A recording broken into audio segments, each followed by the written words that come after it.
Hello, and welcome to 15 Minutes in the Forest.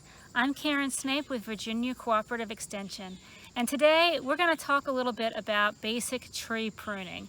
So we're not going to talk about the pruning that you might do if you have fruit trees to maximize fruit, and we're not going to talk about pollarding or espalier or other fancier types of pruning. This is going to be a basic introduction to pruning, why and when you might prune, and how to do so in a way that benefits the tree instead of harming it, and also a little bit about safety for you. So one of the first things I thought I'd do is show you a few of my pruning tools. I don't actually own that many. I'm actually not a property owner. I'm a renter, so don't get much of a chance to prune. But I have these loppers, these little hand clippers. And one of the things to notice about these is that when you close them, the two sides actually go past each other. These are called bypass pruners.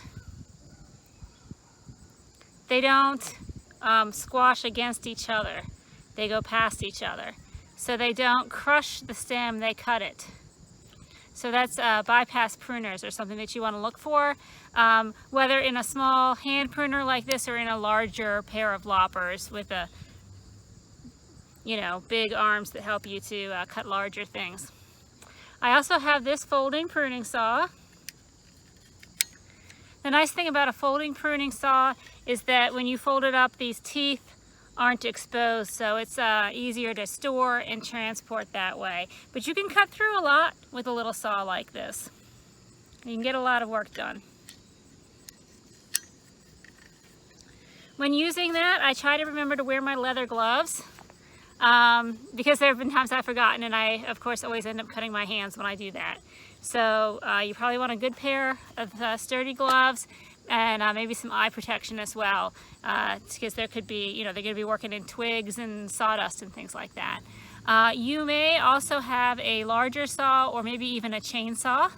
And if you're doing a big project, pruning a lot of trees, or for some reason you have to prune larger limbs, a chainsaw can be really useful, but just keep in mind that a chainsaw is a very dangerous tool, and you're going to need additional protective equipment and possibly training in order to do that safely.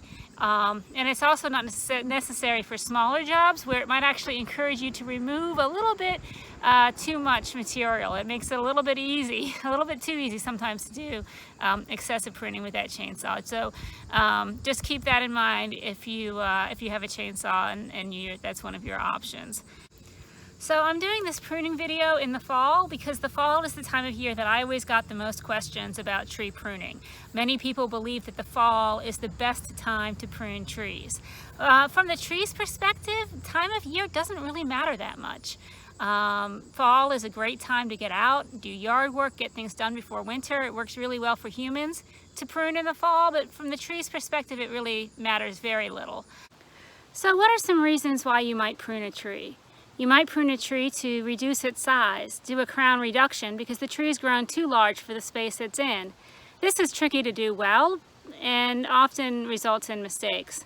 You might also prune a tree in order to establish a good branching structure, to eliminate dual leaders or split trunks, and establish a bottom branch that's going to be the lowest branch on the tree as it matures.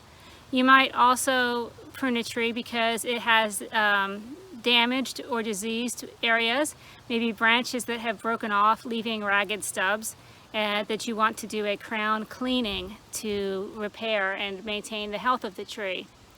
When you do your pruning, you want to make sure that you prune in a way that keeps the tree healthy and facilitates a quick healing or a quick callousing over of any wounds to prevent disease from getting in.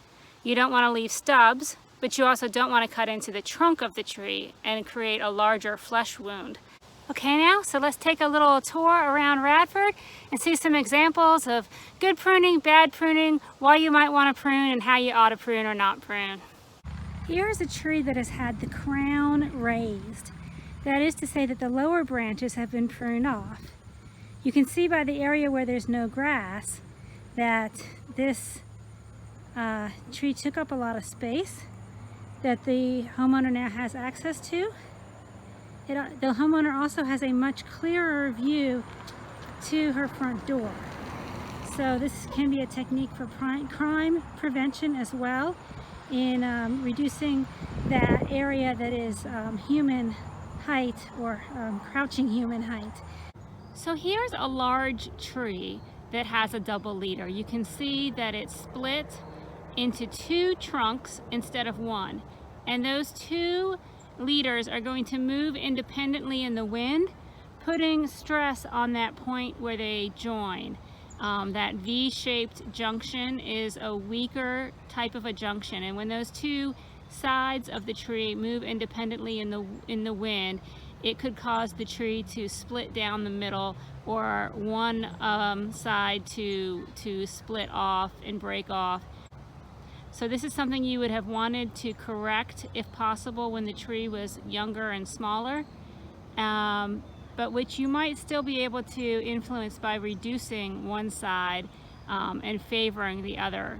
So here's some pruning done recently by the city of Radford, and you can actually see where they pruned this tree probably last year or the year before as well. Clearly it's a sort of a constant battle to keep it from growing out into the walking path that I'm on. And you can see up here where they have pruned off what was probably developing into a second dual leader there. So trying to take care of that problem before it becomes a bigger issue. So here's a small hawthorn that I planted at my mom's house. I planted it as a seedling a couple of years ago. But you can see here that it has gotten some kind of a rust gall. So this may be cedar apple rust or something else in that family, but you can see the red, dusty looking spores on that. And we're going to try to prune some of that out, hopefully without pruning too much of this tree away, because it's still small. It needs all the foliage it can get right now. And actually I followed that most infected stem down to where it met the main stem, and actually you have here a double leader. So it would be a good idea to prune one of these out anyway at an early stage. So I'm going to prune out that one that has the rust. So you can see we've gone ahead and pruned that other leader out. Here's an example of the branch bark ridge, a ridge of bark that forms where the branch meets the trunk. If you were to prune this, you would not prune it straight across, nor would you prune it like that. You would prune it halfway in between the straight across and the branch bark ridge. Same if you were to prune off this larger side. You would prune it not like this at a right angle, not along here in some way, but about halfway in between. This branch shows a good example of the branch collar, where this, let me see if I can do it. This part of the tree here is the branch collar. The part that's kind of part of the trunk and kind of part of the branch, and is swollen and wider. And in this particular case, if you were to prune this, you would want to do it outside of the branch collar, not along the edge of the trunk where you would cut through that swelling. You want to leave that swelling on the tree.